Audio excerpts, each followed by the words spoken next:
አምላክ ልጅ እንዳለው ከተናገሩ ዛሬ ክርስትናን ትቀበላለህ? አዎ ነቢያት ክርስትናን ካስተማሩ ለአምላክ ልጅ አለው ብሎ ካስተማሩ ዛሬ ክርስትናን ይቀበላል። እኔ ቃል በቃል ሰማይና ምድርን የሰራው ፍጡር ነው ፈጣሪ ነው?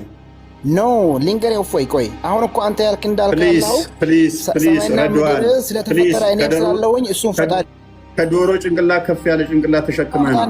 የመጀመሪያው ፍጥረት ሳይፈጠር እኔ አብሬ ሰሪ ነኝ ማለት ከግለሰብ ስራ ጋር ታገናኘዋለህ?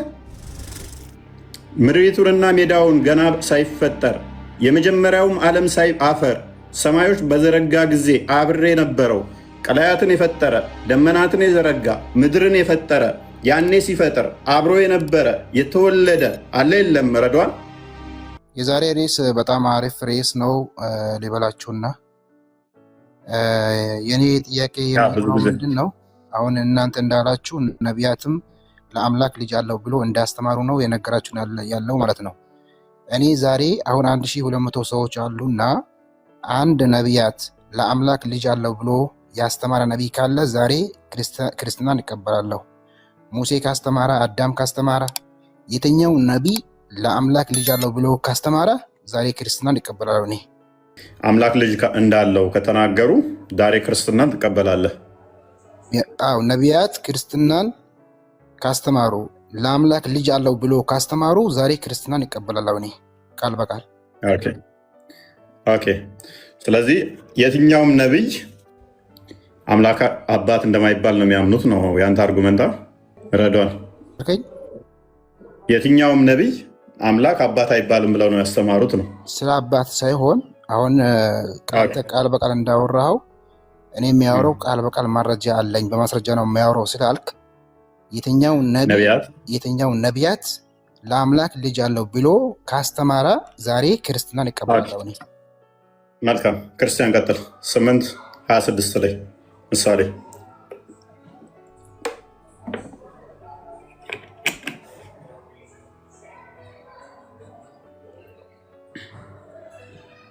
ሰማዮችን በዘረጋ ጊዜ አብሬ ነበርኩኝ፣ ቀላያትን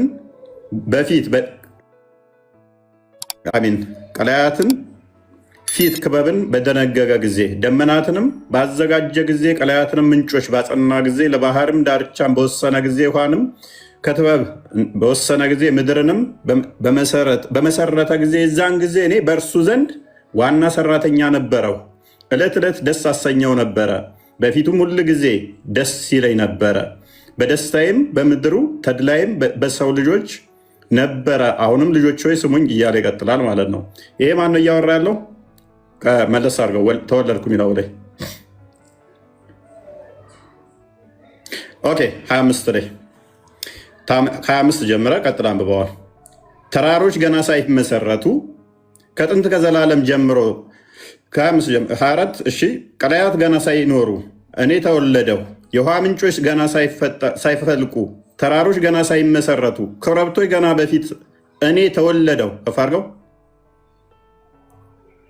ምድሪቱንና ሜዳውን ገና ሳይፈጠር የመጀመሪያውም ዓለም አፈር ሰማዮች በዘረጋ ጊዜ አብሬ ነበረው። ቀላያትን የፈጠረ ደመናትን የዘረጋ ምድርን የፈጠረ ያኔ ሲፈጥር አብሮ የነበረ የተወለደ አለ የለም? ረዷን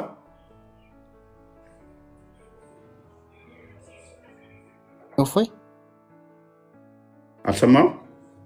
ሰምቻለሁ። ምንድን ነው ያልከኝ? ምን አነበብኩልህ አሁን እኮ የኔ ጥያቄ ምንድን ነው? አንተ ሳነበብከልኝ ምንድን ነው? ኦኬ እግዚአብሔር ልጅ እንዳለው ይናገራል አይናገርም? አይ አሁን 1500 ሰዎች የሰሙ ነው ያሉት። የኔ ጥያቄ ምንድን ነው? ያንተስ ያነበብከው ምንድን ነው? ንገረኝ እስቲ። ፈጣሪ ልጅ እንዳለው አይደለም፣ እንደዛ አይደለም የጠየቅኩ ያለሁት። የትኛው ነቢይ ለአምላክ ልጅ አለው ብሎ ያስተማሩ ከሆነ ዛሬ ክርስትናን ይቀበላለሁ ነው ያልኩት እኔ። ጎበዝ። ስለዚህ ይሄ ቀላያት ገና ሳይፈጠሩ ዓለም ሳይፈጠር ሰማይ ሳይፈጠር እኔ ከእርሱ ተወለድኩ ፈጠርኩም አብሬውም ሰራው ፈጠርኩ ምድርና ሰማይን እያለ ያለው ፍጡር ነው። ፍጡር ገና ሳይፈጠር እኔ ከሱ ተወልጄ ልጁ ነኝ እኔ ምድርና ሰማይን ዘረጋው የሚለው ፍጡር ነው። እሺ እንደዛ ቢሉ ያስተማረው ማን ነው? የትኛው ነቢይ ነው? ሰለሞን ነቢይ ሱሌማን የምትለው አንተ ለአምላክ ልጅ አለው ብሎ አስተምሯል እሱ። ኦ ማይ ጋድ ተወለድኩ ማለት ምን ማለት ነው? ልጁ ነኝ ማለት ነው። መወለዱ እኮ አይደለም የጠየቅኩ ያለሁት ለአምላክ ልጅ አለው ብሎ እያስተማሩ ከሆነ ነው ያልኩት እኔ እንጂ ተወለድኩ ማለት ምን ማለት ነው?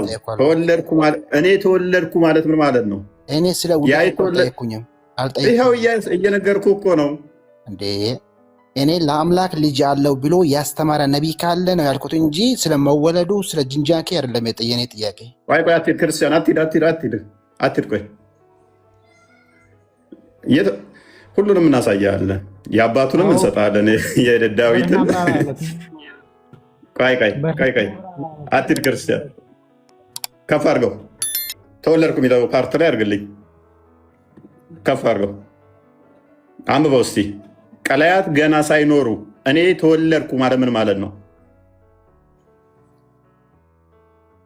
እኔ ተወለድኩ ማለት እንደተወለደ ነው ተናገራለሁ። ስለዚህ ከአብ የተወለደ አለ የለም ከፈጣሪ? ምክንያቱም ቀላያት ማለት የመጀመሪያ ፍጥረት እንኳን ሳይፈጠር ተወለደ አለ ማለት ነው አይደለ? አይደለም፣ እንደዛ አይደለም። ተወለድኩ ማለት እንደተወለደ ነው ተናገረ ያለው እንጂ ማን የተወለደው ማን እንደሆነ አልታወቀም፣ አልተገለጸም። ጎበዝ፣ በዚህ መሰረት ጎበዝ። ከማን የተወለደው ከማን እንደሆነ አልተገለጸም። ጎበዝ። ሉክ ማን እንደሆነ አልታወቀም፣ ከማን እንደተወለደ አልታወቀም። ጥሩ። ቆይ እዚሁ ላይ ቆይ፣ ችግር የለውም። ተስማማን። እንዴት እንደማዋጣ ላሳየ። ቆይ ፍጥረት ሳይፈጠር ነው የተወለደው አይደለ? አይደለም። እዚህ ላይ ቆምና አሁን እዚህ ውስጥ ላይ ለአምላክ ልጅ አለው ብሎ ያስተማረ ነቢይ አለ ወይ? ነቢይ ስለመኖሩ ይገልጻል ወይ ነው የዚህ ጋር የኔ ጥያቄ። በደንብ ያሳያል። ይሄንን የጻፈው በዛውም የሙስሊሞችን ጭንቅላት እየታዘባችኋቸው ማለት ነው። አሁን ያወራ ስለ ሙስሊሞች ስለ እስላሞች ምናምን ያልቆይ በዛውም ኦዲየንስ ማለት ጭንቅላታችሁን ቼክ እንዲያደርገው ነው። ምክንያቱም ፍጥረት ሳይፈጠር ቀላያት ማለት ሰማያት እና ምድር የመጀመሪያ ፍጥረት ናቸው።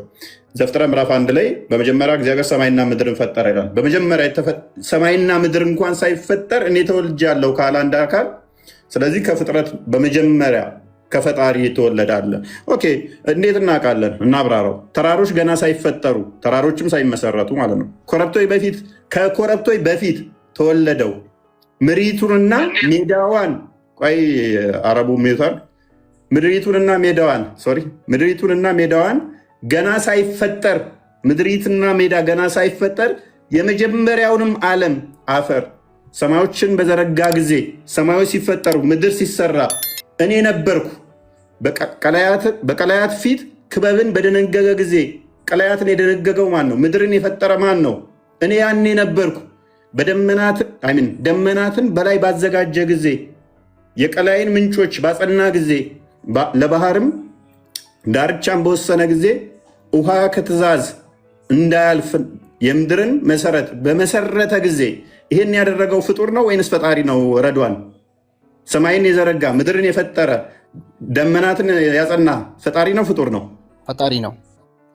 ኦኬ፣ ይህ የሚናገረው አካል ከፈጣሪው ጋር አብሮ አለ የለም?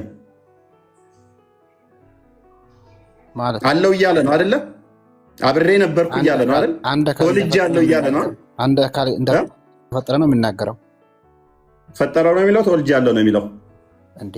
ተወልጄ አይደለም ያለ። እሺ፣ ጥያቄን ግልጽ ላድርግልህ። በደንብ ግልጽ ነው። ኦዲየንስ ገብቶታል።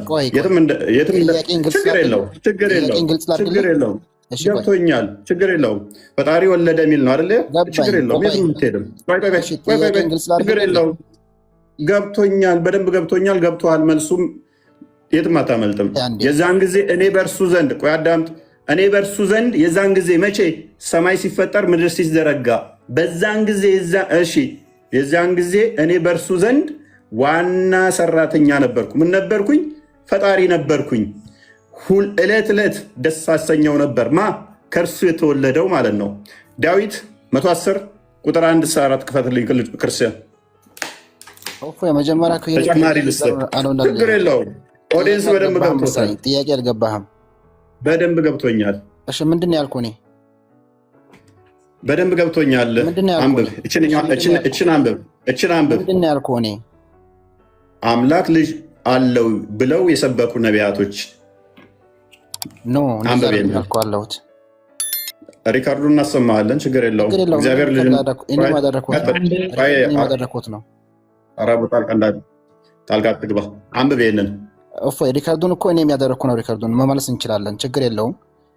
ቀጥል። ፈጣሪ ልጅ የለውም ልጅ አለው ብለው አልሰበኩም ነው። እሺ አንዴ እንደማመጣ እፎይ ቀጥል። ስለዚህ አሁን ለአንተ የኔ ጥያቄ ምንም ግልጽ ሊሆንልህ አልቻለም። አሁን ነቢያቶች ከእግዚአብሔር እንደመጡ ወይንም ካላ እንደመጡ ይታወቃል። ስለዚህ ነቢዩ ሙሴም ነቢይ መሆኑን ታውቃለህ። እሺ ሙሴ ራሱ ያስተማረበት ታመጣልኛለህ? ዶን ሽፍት፣ የትም አትንተባተብ። አርጉመንትህን እናስደምጣለን። ዩቱብ ላይ እየተላለፈ ነው። ቆይ የት ለማምለጥ ሰለሞንን አምጥተናል። አዳምጥ፣ ሰለሞንን አምጥተናል። ሪካርዱን ታስደምጠዋለህ። አዘጋጅልኝ ክርስቲያን፣ ምክንያቱም ሙስሊም ናቸው። ሙስሊሞች ደግሞ ሸጣም ናቸው። ስለዚህ ችግር የለውም። የትም አታመልጠኝም። ፈጣሪ ልጅ አለው ወይ ብሎ ነው የጠየቀን። አለው ብሎ ያስተማረ ነብይ አለ። ሙሴም ሊሆን ይችላል። ፕሊዝ ተረጋጋ። ፓኒክ አታድርግ። ስለዚህ ምንድነው አርጉመንቱ? እንደማመጥ ለምን ትረብሻለህ? እንደማመጥ መጀመሪያ ነቢያቶች ፈጣሪ ልጅ አለው ብለው አስተምረዋል። ሙሴም ሊሆን ይችላል፣ ሌሎችም ነቢያቶች አስተምረዋል። አርጉመንት ከነቢያት ውስጥ አንዱ ሰለሞን ነብይ ነው። ችግር የለም። ከነቢይ አንዱ ሰለሞን ነው። በግልጽ አሳይተናሃል። ፓኒክ አድርገሃል። ልድገምህ ደግሞ የዳዊትን የተከበረ ነብይ ስለሆነ በአንተም ማለት ነው። ዳውድ ብለህ ስለምታምን አትፈልግም። ፓኒክ ማድረግ ፈልግ እኮ አንተ እንደፈለግህ ያደረከኝ እኮ ነው። እፎይ ኦኬ። ነቢይ እግዚአብሔር ልጅ አለው ብለው ያስተማሩ ጠይቀናል። አልጠየቀንም። እኔ አሁን እሺ ቆይ ቃል በቃል አለ አምላክ የትኛው ሰለሞን ለአምላክ ልጅ አለው ብሎ ያስተማረበት አመጣልኛለህ? ቃል በቃል አሁን ያየኸው ምንድን ነው? ምን የሚል ነው? አምላክ ማለት ምን ማለት ነው? ሰዎቹም እኮ ያዳምጡ። አምላክ ማለት ምን ማለት ነው? አምላክ ማለት ምን ማለት ነው? ሰዎቹ ያዳምጡ። አምላክ ማለት ምን ማለት ነው? አምላክ ማለት አምላክ ነው፣ ፈጣሪ ነው። ትርጉሙን ጎበዝ፣ ፈጣሪ ነው አለ። አዎ ሰማይ ሳይፈጠር እኔ ከሱ ተወለድኩ፣ አብሬው ሰሪ ነበርኩ። ሰማይ ስለመፈጠሩን አይደለም። አዳምጥ ቆይ። ሰማይ ሳይፈጠር የረዳዋንን ጭንቅላት ሙስሊሞችን ገምግሙባቸው። ኡስታዞቹም ከዚህ የተሻለ ጭንቅላት የላቸው። ሰማይና ምድር ሳይፈጠር እኔ ከሱ ተወለድኩ፣ ምድርና ሰማይ ሲሰሩ እኔ አብሬው ሰሪ ነበርኩኝ ማለት ምን ማለት ነው? ምድርና ሰማይን እኔ ነኝ አብሬው የሰራሁት ማለት ፈጣሪ ነው ማለት እኮ ነው። ሰማይና ምድርን የሰራው እኔ አሁን ለምሳሌ ከአንተ ጋር የሆነ ስራ አብሬ ቢሰራ እኔ እፎይ ነኝ ማለት ነው? ጎበዝ። ሰማይና ምድርን የሰራው ፍጡር ነው ፈጣሪ ነው? ኖ ልንገር እፎይ፣ ቆይ አሁን እኮ አንተ ያልክ እንዳልከው ስለተፈጠረ እኔ ስላለውኝ እሱም ፈጣሪ ከዶሮ ጭንቅላት ከፍ ያለ ጭንቅላት ተሸክመ ነው። የመጀመሪያው ፍጥረት ሳይፈጠር እኔ አብሬ ሰሪ ነኝ ማለት ከግለሰብ ስራ ጋር ታገናኘዋለህ? ክርስቲያን መልሰው ክፍሉ ላይ አብሬ ላይቭ አለሁኝ እኔ እፎይ ነኝ ማለት ነው? ኦኬ ቆይ፣ አይ ሰማይና ምድር ከመፈጠራቸው በፊት ምን አይነት ስራ ነው? ክርስቲያን አትግባ መሀል ላይ። ቆይ ክርስቲያን መሀል ላይ አትግባ። እፎይ እኔ ከእፎይ ጋር ላይቭ አለሁኝ እኔ እፎይ ነኝ ማለት ነው? ሰማይና ምድር ከመፈጠራቸው በፊት ምን አይነት ስራ ነው ሊሰራ? ክርስቲያን ቆይ አንዴ፣ ቆይ ከእፎይ እንጨርስ። ምንም ፍጥረታት ከመፈጠራቸው በፊት ምን አይነት ስራ ነው? ማን ነው የሚሰራው? ንገረን። እፎይ ቆይ እንትና ከእፎይ ጋር እንጨርስ። ክርስቲያን አንዴ ቆይ። የረዳዋንን ጭንቅላት በሙስሊሞችን ታዘቡበት። ሙስሊሞችን ታዘቡ። ኡስታዞቹም ከዚህ የተሻለ ስለማምኑ ማለት ነው። ክርስቲያኖቹም የታዘቡ ነው፣ ሙስሊሞቹም የታዘቡ። ምን ላስረዳና ቆይ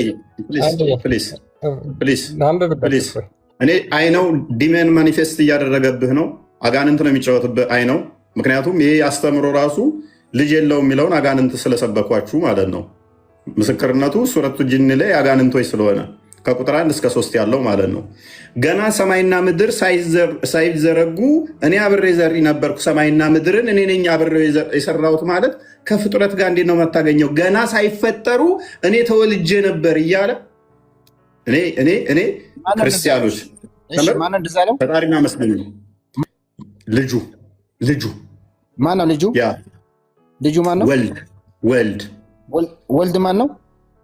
ወልድ በክርስቶስ በስጋ የተገለጠው ክርስቶስ ወይም ቃሉ። አመሰግናለሁ። እሺ እሺ ኢየሱስ ከእግዚአብሔር ጋር ምንም አታመሰግንም። ቅድሚያ ቆይ አመሰግናለሁ ሳይሆን አትሩጥ። ቅድም ምን ብለሃል መሰለ? ፈጣሪ ልጅ ካለው ክርስቲያን ሆናለሁ ብለሃል። ፈጣሪ ማለት ደግሞ የፈጠረ ማለት ነው ብለሃል። ሰማይና ምድር ሳይፈጠሩ እኔ ያኔ ነበርኩ፣ ከሱ ተወልጃለሁ። ሰማይና ምድርን ሲፈጥር እኔ አብሬ ሰሪ ነኝ ማለት ምን ማለት ነው? ከሱ የተካከለ ፍቃድና ስልጣን አለኝ፣ እኔም ዞትር ደስ አሰኘው ነበረ። እዚህ ላይ የተናገረው ማን ነው? ፕሊዝ ማን የተናገረው? እኔ ፔሸንት እንደዚህ አይነት ከዶሮ ጭንቅላት ያነሰ አይደል ነው። እኔ ገና አንደኛ ክፍል ሆኜ ከዚህ የተሻለ መረዳት ጭንቅላት አለኝ። ሜቢ ግልጽ ያለውን ክርስቲያን ግልጽ ያለው አማርኛ ግልጽ ያለ ግልጽ ነው። ቀላያት ገና ሳይፈጠሩ ምድር ሳትሰራ ሰማይ ሳይዘራ ምንም ሳይፈጠር እኔ ተወልጃለሁኝ አብሬም ሰሪ ነበርኩኝ ማለት ምን ማለት ግልጽ አይደለም? አንድ ቁጥር ጻፉ እስቲ፣ ግልጽ ያልሆነላችሁ ለቁጥር ጻፉ እስቲ። ማለት የማስረዳት ችሎታ የለኝም። አንዳንዴ ክሪታይዝ ሳደርጋቸው ሙስሊሞች ጭንቅላታቸው እንደማይሰራ አውቃለሁ፣ አጋንንት እንደሚጫወትባቸው አውቃለሁ። በዚህ መጠን መደደብ ይቻላል? በዚህ መጠን መደንቆር ይቻላል? በዚህ መጠን አጋንንት ጭንቅላታችሁን ፕሮሰስ አድርጎት እንዲጫወትባችሁ መፍቀድ እኔ ጤናማ አይመስለኝም። ሶሪ። ቀላያት ገና ሳይፈጠሩ የመጀመሪያ ፍጥረት ሳይፈጠር እኔ ተወልጃለሁ፣ የመጀመሪያው ፍጥረትን ሲፈጠር አብሬ ሰሪ ነኝ ማለት ፍጥረትን የፈጠርኩት አብሬ እኔ ነኝ ነው። ምክንያቱም ቃሉ እንደመሆኑ መጠን ማለት ነው። ከድር ናግባሲ እኔስ መዝሙረ ዳዊት ምዕራፍ 110 ቁጥር 4 አካባቢ ላይ ያለውም ተመሳሳይ ያንኑ እንትን ይለዋል። እኔስ ጭንቅላታቸውን በዚህ መጠን ከታዘብ ነው ወደ ቶፒካችን እንግባና ሶሪ አጋንንት በብዙ መልኩ ይጫወታል። አጋንንት በብዙ መጠን ሰዎች ላይ ሊጫወት ይችላል። ያ እና ምንድነው ክርስቲያን ካሜራ እምቢ ብሎ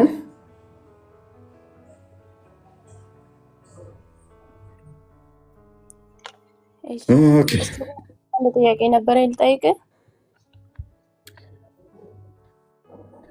ኦኬ መወለዱን አንዴ ቆይ። ከአንተ ጋር ቀድሞ በኃይል ቀን በቅዱሳን ብርሃን ከአጥቢያ ኮከብ አስቀድሞ ከወድ ወለደውህ። መቼ? ከአጥቢያ ኮከብ። አጥቢያ ኮከብ የመጀመሪያው ፍጥረት ነው። አስቀድሞ ከምን? ከወድ ወለድኩ። ስለዚህ አስቀድሞ የተወለደ አለ ወይ? ፍጥረት ሳይፈጠር የተወለደ አለ ወይ? በሚገባ። ያ ማን ነው? ቃሉ እንደመሆኑ። ኤኒዌይስ ወደ ቶፒኩ እንመለስና እንዴ በቅድሚያ ወደ ቶፒኩ ላይ ስንመልሰው ሱራ 18 4ን ክፈተውና ተቀጥያለሽ ሽታችን ቁርአን የወረደበት በራሱ በደመ ነፍስ ክርስትናን ለመቃወም ስለሆነ ቁጥር 4 ላይ ሶሪ እነዚያ አላህ ልጅን ይዟል ያሉትን ሊያስፈራራበት አወረድ ነው ይላል። ቁርአን የወረደው ለምንድን ነው? አላህ ልጅ ይዟል ያሉትን ለማስፈራራት ነው። የመጣው ቁርአን በባህሪው የተጻፈው ቁርአን በባህሪው ለምንድን ነው ይላል? አላህ ልጅ ይዟል የሚሉትን ለማስፈራራት ነው። በደንብ አስተውሉ። የተጻፈው ቁርአን አላህ ልጅ ይዟል ያሉትን ለማስፈራራት ነው። ስለዚህ ምንም መረጃ ብትሰጧቸው አሁን ይህንን ስላላቸው ቁርአን የመቃወም ብቻ ነው። ዮሐንስ ወንጌል ምዕራፍ 20 ቁጥር 30 ክፈተው አንዴ። ቀጥታ አስቀድሞ ከ600 ዓመት በፊት የተሰበከውን እውነተኛው ያው አምላክ የሰበከውን ከ600 ዓመት በኋላ መጥተህ መቃወም ነው። በቃ በደመ ነፍስ ማለት ነው። እውነት ኖሮ ብትቃወም ችግር የለውም። መጽሐፍ ቅዱስ ግን ለምንድን ነው የተጻፈው? እንደዚህ ይላል፣ ኢየሱስም ያደረጋቸው ተአምራት ብዙዎች አሉ። ነገር ግን አለ ኢየሱስ እርሱ ክርስቶስ የእግዚአብሔር ልጅ፣ ልብ በሉ። ነገር ግን ኢየሱስ ክርስቶስ የእግዚአብሔር ልጅ እንደሆነ ታምኑ ዘንድ ምን ትሉ ዘንድ? ታምኑ ዘንድ ማን እንደሆነ? የእግዚአብሔር ልጅ እንደሆነ ታምኑ ዘንድ አምናችሁም በስሙ ሕይወት ይሆንላችሁ ዘንድ ተጽፏል። ለምንድን ነው የተጻፈው? ክርስቶስ የእግዚአብሔር ልጅ መሆኑን አምናችሁ ሕይወት እንዲሆንላችሁ ነው። እኔ ሕይወት ነኝ ስላለ ክርስቶስ ማለት ነው።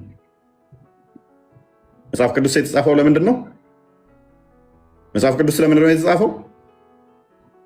ክርስቶስ የእግዚአብሔር ልጅ መሆኑን አምነን ህይወት ለማግኘት ነው። ቁርአን የተጻፈው ለምንድን ነው? ልጅ የለውም ብላችሁ እንድትቃወሙ ነው። እነዚህ አላህ ልጅን ይዟል ያሉትን ለማስፈራራት ነው ቁርአን የወረደው። ከ600 ዓመት በኋላ ለማስፈራራት መጣ። ኦኬ ሱራ 72 ቁጥር 1 አንድ ክፈትልኝ፣ ከዛ ወደ ውይይቱን እንመለሳለን። ለምንድን ነው እንደዚህ ሲሆነበት ምክንያት ብለን ስንል ማናቸው ልጅ የለውም ያሉት ብለን ስንል ሙሐመድ ወይ በል እነሆ ከጅን የሆኑ ጭፍሮች አደመጡ፣ እኛ አስደናቂ የሆነን ቁርአን ሰማንም አሉ ማለት ወደ እኔ ተወረደ። የተደነቁት ሰምተው ማናቸው? አጋንንቶች ናቸው። ወደ ቀጥተኛው መንገድ የሚመራንን ቁርአንን ሰማን። እውነተኛ መንገድ የሚመራቸው መሆኑን ያወቁት አጋንንቶች ናቸው። በእርሱ ማመንን ያመኑበት ማናቸው? አጋንንቶች ናቸው። ጌታችን አንድንም አናጋራም። አጋንንቶች ወይንም ጅኒዎች። ይኸውም ዲያብሎስ ነው አለ። በህይወት ላይ ሁሉ ስለ ሞት ፍርሃት በባርነት የታሰሩ የነበሩትን ሁሉ ነፃ እንዲያወጣ በስጋና በደም ተካፈለ ይላል። ክርስቶስ የእግዚአብሔር ልጅ በስጋ የተገለጠው ለምንድን ነው? የዲያብሎስን ስራ ለማፍረስ ነው። በደንብ አስተውሉ። የእግዚአብሔር ልጅ በስጋ የተገለጠው የዲያብሎስን ስራ ለማፍረስ ነው። ከመሐመድ በፊት ከ600 ዓመት በፊት ክርስቶስ በስጋ የተገለጠው የዲያብሎስን ስራ ለማፍረስ ነበር። የዲያብሎስን ስራ ፈረሰ። ከ600 ዓመት በኋላ ደግሞ የመጣው በአጋንንት አመኑ፣ ልጅ የለውም አሉ። ዮሐንስ ወንጌል ምዕራፍ 8 ቁጥር 44 አንድ ክፈተው። መጽሐፍ ቅዱሱ የተጻፈው ሰዎች ሁሉ ወልድ የእግዚአብሔር ልጅ መሆኑን አምነው እንዲድኑ ነው። ቁርአን የተጻፈው ወልድ የእግዚአብሔር ልጅ አይደለም ብለው እንዲህ ለማስፈራራት ነው። ክርስቶስ በስጋ የተገለጠው የአጋንንትን ስራ ለማፍረስ ነው። ቁርአኑ የተጻፈው ደግሞ አጋንንት ልጅ የለውም ብለው የመሰከሩትን ለማሳየት ነው። ኦኬ እናንተ ከአባታችሁ ከዲያብሎስ ናችሁ፣ የአባታችሁን ምኞት ልታደርጉ ትወዳላችሁ። እርሱ ከመጀመሪያ ነፍሰ ገዳይ ነበረ፣ እውነትም በእርሱ ስለሌለ በእውነት አልቆመም፣ ሐሰት አባት ነውና። ስለዚህ ወገኖቻችን አጋንንት አባታችሁ ባይሆን ፍቃዳችን ነበረ። ሐሰትን ከወደዳችሁ እንደ አጋንንት አባታችን ነው ካላችሁ፣ ወንድማችን ነው አብረን አማኝ ነን ካላችሁ አይደል ነው ይመቻችሁ ነው። ሌላ ምንም ማለት አልችልም። ምንም የሚመች ነገር የለውም። አባታችሁ አጋንንት ይሆናል ማለት ነው። ክርስቶስ እስከ የተገለጠው የአጋንንትን ስራ ለማፍረስ መሆኑን ግን አዘንጉት። ቀጥል ክርስቲያን ቢኒ እንኳን ለማባ እንግዲህ ምንድነው በመጽሐፍ ቅዱስ በነገራችን ላይ ግልጽ ነው። መጀመሪያ ራሱ ገና ክርስቶስ ኢየሱስ ሲወለድ ቅዱስ ገብርኤል ድንግል ማርያምን መጥቶ ሲያበስራት ክርስቶስ ኢየሱስ የእግዚአብሔር ልጅ እንደሚባል ገና በመልአኩ መስክሮ እንደተወለደ ጌታችን ይታወቃል ማለት ነው። መላእክቶች የመሰከሩለት፣ ሐዋርያቶች የመሰከሩለት፣ ነቢያቶች የመሰከሩለት ምንድነው? እግዚአብሔር ልጅ እንዳለው እሱም ደግሞ ልጁ ኢየሱስ ክርስቶስ እንደሆነ መጽሐፍ ቅዱስ በግልጽ ይናገራል። ነገር ግን ሉክ በክርስትና መስካሪዎቹ እነማን ናቸው? መላእክት ናቸው። በእስልምና ደግሞ አጋንንቶች ናቸው የሚመሰክሩት። ስለ አላህ የሚመሰክሩት እነማን ናቸው? አጋንንቶች። አጋንንቶች አላህ ሚስት የለውም ልጅ የለውም ብለው መሰከሩ። ከዛ በኋላ ሙስሊሞች ደግሞ እነዚህን የአጋንንት ትምህርት የአጋንንት ምስክርነት ተቀብለው አላህ ልጅ የለውም፣ አይወልድም፣ አይወለድም፣ አላገባም የሚሉትን ነገሮች ይናገራሉ ማለት ነው። ከማን የተቀዳ? ከአጋንንት የተቀዳ። ዲያብሎስ ከመጀመሪያው ጀምሮ ሐሰተኛ ነው። እሱ አስቀድሞም ሐሰተኛ ነበረ። ይሄው ሐሰትን ሲናገር ከራሱ ይናገራል። ሐሰትም የሐሰት አባት ነው። ስለዚህ እንዴት ነው ዲያብሎስ እና የሱ ሰራዊት የሐሰት አባት ከሆነ ከሱ የሚሰሙት እንዳለ ምንድነው ማለት ነው? ወሬ ሐሰት ነው ማለት ነው። ስለዚህ ሙስሊሞች የሰማችሁት የአጋንንት ወሬ ሐሰት ነው፣ ውሸት ነው። ባጭሩ ግልጽ ነው።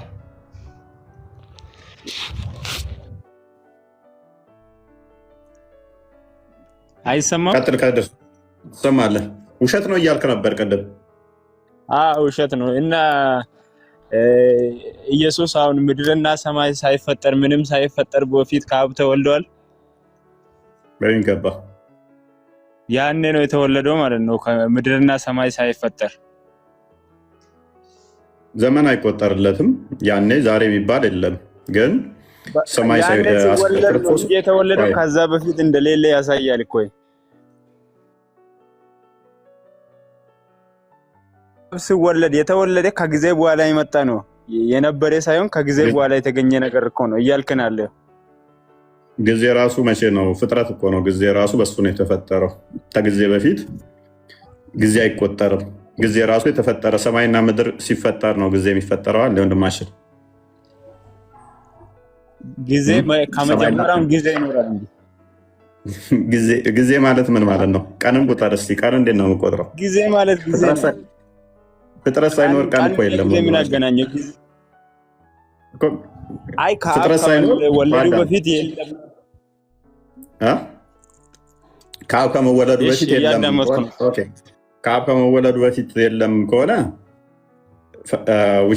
ምን አይነት ጥያቄ መሰለ? አላህ ለቃሉ አለ ወይ ብሎ እንደመጠየቅ ነው። ወይንም ደግሞ ቃሉ ከመኖሩ በፊት አላህ አለ ወይ የለም ብለህ እንደመሞገት ነው። ምክንያቱም ክርስቶስ ምንድነው? ቃል ነው። የአብ ቃሉ ነው። ቃሉ ደግሞ እንደመሆኑ ከአብ የሚወጣ ከአብ የተወለደ ነው ብለን ነው ምናምነው። ስለዚህ ያ ቃሉ ደግሞ በእናንተ ሲፋት የምትሉት ወይም ደግሞ ኡሲያ የሚባለው ባህሪው ነው። የባህሪ ልጁ ማለት ነው። ያለ ዘመን ያለ ቦታ ግን በአካል ይለያያሉ አይደለ? እንደናንተ አስተምሮት በሚገባ በአካል ይለያያሉ። ቃሉ ማለት የባህሪ ህይወቱ ማለት አይደለም። ወይንም ደግሞ ተለያይተው መኖር ይችላሉ እርስ በራስ። እኔን ማለት ይችላል አንዱ እኔን እንደዛ አንተ ኢየሱስ እኔ ማለት ይችላሉ ማለት አቡኪ ቆይ ተለያይቶ መኖር የሚለውን በእኛ አስተምሮ ሜቢ አንተን አቂዳ አላውቅም። አታሪና አሻሪ ታው የኔ አቂዳ ምን ያደርግልሃል? ጥያቄው ተለያይቶ ማለት የሚለውን እንትን ማለት አለብህ። እኛ ጋር ለምሳሌ ዮሐንስ ወንጌል ምዕራፍ 14 ላይ ስትመለከት ቁጥር 11 ላይ በእኔ አብ እንዳለ እኔም በአብ እንዳለው ይላል። ስለዚህ አንዱ በአንዱ ህልው ናቸው። በእኛ አንዱ በአንዱ ህልው ናቸው። ስለዚህ ተለያይቶ ስትል እንደዚህ ነጣጥለህ እንደ ሰው እኔ ያለው አንተ አለ ቢኒ ያለ እንደዚህ ሶስት ተነጣጥለው ቁጭ ቁጭ ያሉ እንደዛ የምታስብ ከሆነ ነው አይቻል። የለም እንደዛ አይደለም። አንዱ በአንዱ ህልው ናቸው። ፕሬኮሮስስ የሚባለው እናንተ ጋር ይሰራል አይሰራም? የእናንተ ጋር የወረስት ነው። አሁን አላህ አንድ ነው ብለህ አንተ መቁጠር አትችልም በቁጥር ደረጃ። ምክንያቱም አካላቶችን ስለምታጸድቅ እጆቹ አሌስ የለው አታጸድቅም። እጅም እግርም የለውም ብለህ ነው የምታምነው? የለውም ቅዋ ነው ያለው። ቅዋ ከሆነ ስለዚህ አሻሪ ነህ ማለት ነው። ያ ስለዚህ አሻሪ ከሆንክ ደግሞ ቅዋ ከሆነ ደግሞ ምኑን ነው ካደ አንድ ብለህ የምንቆጥረው ምንድን ነው? አንተ በቂያማ ቀን የምታየውስ ምንድን ነው? ቅዋ ከሆነ ቅዋ ይታያል እንዴ? አንድ አምላክ እንዳለ ነው ምናምን። አንድ አምላክ ማለት ነው። ቁጥር አንድ የሚለውን እኛ ያ ቁጥር አንድ የሚለውን ሜይ ቢ አብደላ ላሪ በሚተረጉመው ከሆነ እኔም በሱ እስማማለሁኝ። የእናንተ ሼክ ማለት ነው። እኛ ጋም አንድ ብለን ስንል የሚቆጠረውን አንድ እያልን አይደለም። የሚቆጠረው አንድ ለፍጡር የሚነገር ነው። እኔ አንድ ስባል ከሌሎቹ አንጻር ነው ስለምቆጠር፣ ቁመቴ፣ ወርዴ፣ ክብደቴ ስለሚታወቅ አንድ ተብዬ ስለምቆጠር ነው እንጂ ፈጣሪ 1 2 3 4 5 ተብሎ አይቆጠርም። በቁጥር የሚገለጥ አይደለም። ፈጣሪ ማንንም ምንንም አይመስልም ካልን አንድ ካልን አትሊስት ከኔ ጋር በቁጥር ተመሳሰለ ማለት ነው። በቁጥር የሚመሳሰል ከሆነ ደግሞ ስቲል መቆጠር ይችላል ማለት ነው። የሚቆጠር ነገር ባይ ዲፎልት ደግሞ ምን አለው ማለት ነው? ሳይዝ፣ መጠን፣ ቁመት፣ ክብደት የሚባሉ ነገሮች ውስጥ ኮንሲደር አድርገን ነው የምንቆጥረው። ፈጣሪ ከነኚህ ሁሉ የጠራ ከሆነ አንድ ምንለው እኛ ምን ለማለት ነው? ሌላ የለም ለማለት ነው። እሱን የሚመስል የለም ለማለት ነው። እንደሱ ያስገኘ የለም ለማለት ነው። አንድ ምንለው እንጂ እቺ የቁጥርን በማትስ ላይ ያለችውን ከዜሮ ቀጥላ መመጣው ሁለት እያለ የሚቀጥላትን እሷን ቁጥር አስበህ ከሆነ አንጠቀመውም እሱን ቁጥር። ስለዚህ ሙሴ ነው የጻፈልን መጽሐፍ ቅዱስን። ልብ በል አይምን ዘዳግም ምዕራፍ 6ን ዘዳግም ምዕራፍ 6 ቁጥር 4ን ሲጽፍ እግዚአብሔር ስማ እስራኤል አምላካችን እግዚአብሔር አንድ ነው ሲል ሰው ነው ሙሴ። ሰው ከሆነ ደግሞ ለሰው ነው የሚጽፈው መጽሐፉን ሰዎች እንዲረዱት ስለሆነ ሌላ ምንም አማራጭ የለውም። እኛ በሚገባን ነው አንድ ብሎ የሚጽፍልን እንጂ አምላክ አንድ ተብሎም አይገለጽም። አንድ የሚለው ማንንም አይመስልም የሚለውን ስለሚያፈርስ ማለት ነው። ማንንም አይመስል ካልን መልሰን አንድ ነው ካልን እኔም አንድ ነኝ ስቲል በቁጥር ተመሳሰለን ማለት ነው። መመሳሰል ውስጥ ይገባል። ስለዚህ አንድ ነው ስንል እኛ አንድ ፈጣሪ አለ፣ አንድ ያስገኘን አለ ብለን እናምናለን። ነገር ግን በአካል ሶስት ስንል ምንኛልን ነው? እኛ አምላካችን ልብ በል አምላካችን ምን አለው? ቃል አለው ብለን እናምናለን። አንተ አሻሪ ብትሆንም ስቲል ቃል አለው ብለህ ታምናለህ። ቁርአን ነው ቃሉ፣ ቁርአንም ያለ ቃል ነው ብለህ ታምናለህ። ቃል አለው አምላካችን። ቃሉ ግን እንደኔና እናንተ ድምፅ አይደለም፣ ድምፀት አይደለም፣ ፍጡር አይደለም ብለን ነው የምናምነው። ይሄ ቃሉ አብ ባለበት ሁሉ ቃሉ አለ ብለን ነው የምናምነው። ቃሉ ፈጣሪ ነው እንጂ ፍጡር አይደለም ብለን ነው የምናምነው። ስለዚህ ቃሉን ከሱ የሚገኝ ከሱ የሚወጣ ነውና ምን ብለን እናምናለን? ልጁ ብለን እናምናለን። ልጁ ብለን እናምናለን። እንደገና አምላካችን ምን አለው ብለን እናምናለን? ህይወት አለው ብለን እናምናለን። ህይወቱን ደግሞ መንፈስ ቅዱስ እስትንፋሰ እግዚአብሔር ብለን እንጠራዋለን። ጠቁሙኝ ካቆምኩኝ። እስትንፋሰ እግዚአብሔር ወይንም ደግሞ መንፈስ ቅዱስ ብለን እንጠራለን። ስለዚህ ሶስት ስንል ይህንን ነው። አምላካችን ሙት አይደለም፣ ህያው ነው። እንደኔና እናንተ ህይወት የተሰጠው ከጊዜ በኋላ የመጣ ሳይሆን ህይወት አለው። ህይወቱን ግን ምን ብለን እንጠራለን? መንፈስ ቅዱስ ብለን እንጠራለን።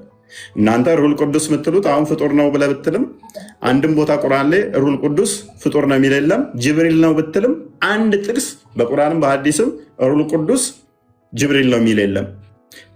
ስለ ሩህ እንኳን ሱራ 1785 ላይ ከሩህ ይጠይቀዋል። ሩህ ካላ ዘንድ ብቻ ነው እውቀት ጥቂት እንጂ አልተሰጣችሁም በላቸው ነው ያለው። ሙሐመድም ስለ ሩህ አላቅም ነው ያለው።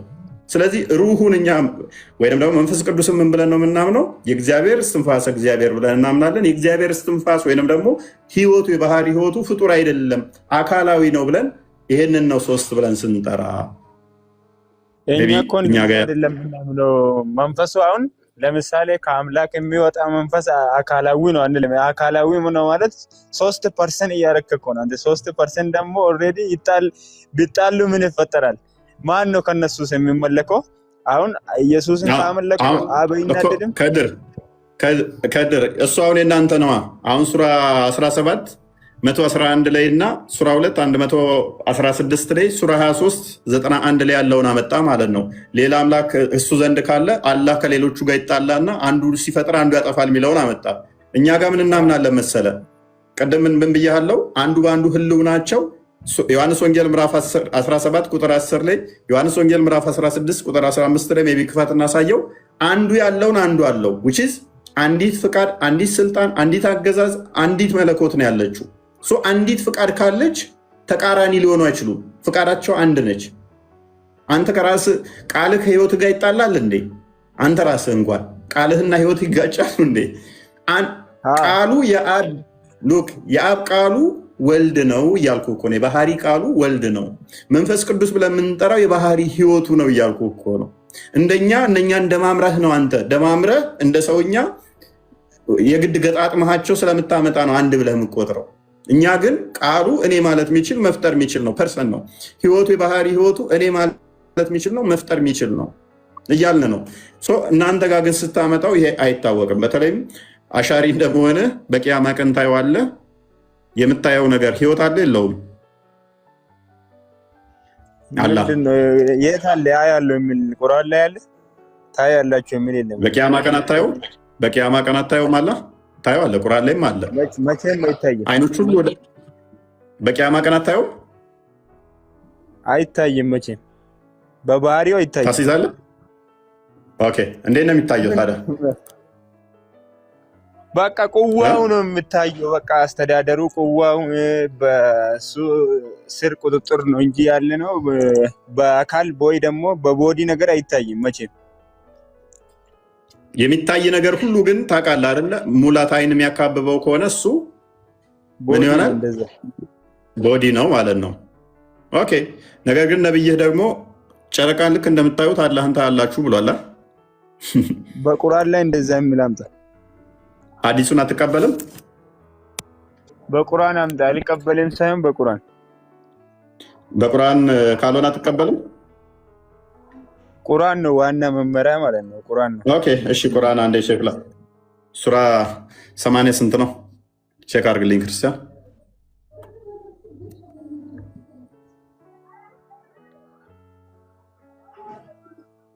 ሐዲስ ግን በግልጽ ይህንን ይናገራል እስከማውቀው ድረስ ሱራ 75 75 26 23 ሶሪ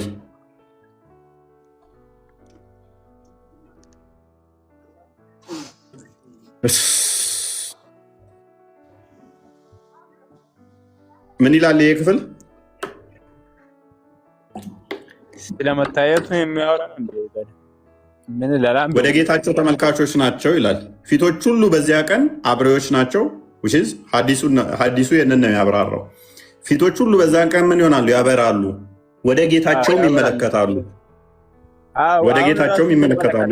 ለምን እኮ ነው የሚያሳየው? ወይ እንደ ዱሃይ ማድረግ ነው እንጂ የሚያሳየው በአይን እንደዚህ ቦዲ አይን በአይን መታየት አይደለም የሚያሳየው። ስለዚህ አይታይም ብለህ ነው የምታምነው? አይታይም፣ መቼም አይታይም። በአካል ቦዲ አይታይም መቼም። ኦኬ፣ ሐዲሳቶቹን በሞላ ተቀበላቸው ማለት ነው። እንዴት? አዲስ እኮ የቁርአን ማብራሪያ ነው እንጂ ዋና መቀበል ያለብን ቁርአን እኮ ይሄንን ያብራራዋል እኮ አዲሱ። ደግሞ አዲሱ ይሄንን ያብራራዋል። አይ የተለያየ አዲስ አለ፣ ዳኢፍ ሰሂህ አለ። ቡሃሪ ልስታ፣ ከቡሃሪም ልስታ ከፈለክ፣ ከሙስሊምም ልስታ ከፈለክ፣ ከየትኛው ትፈልጋለህ? ከቁርአን